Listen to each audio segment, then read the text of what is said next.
สีชอดขาง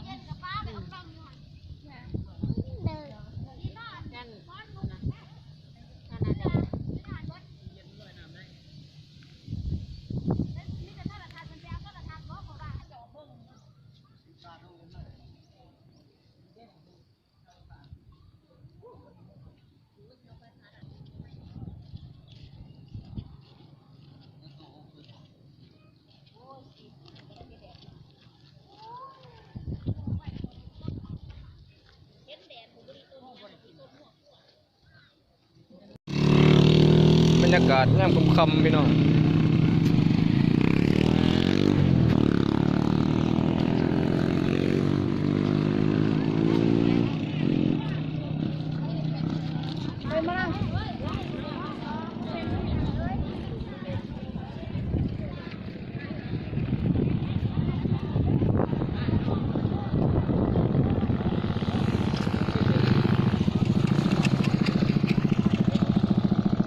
น้ำท่วมพี่น้องน้ำท่วมมุ่งคุ้งสีโดนต้องซ้ำ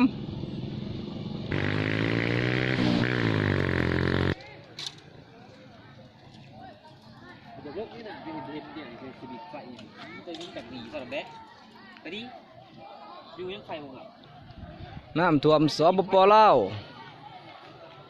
เมืองคุ้งสีโดน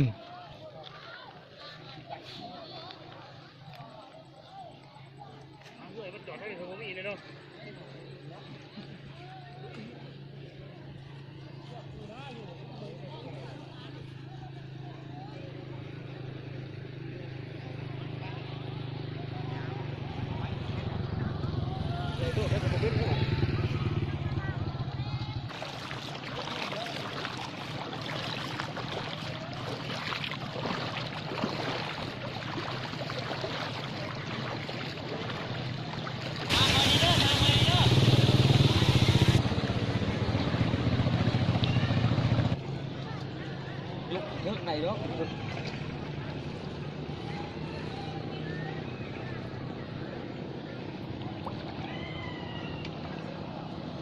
ลูกกระตุ้นมันเป็นเครื่องใหม่ครับไปหาอีเมลก่อนเลย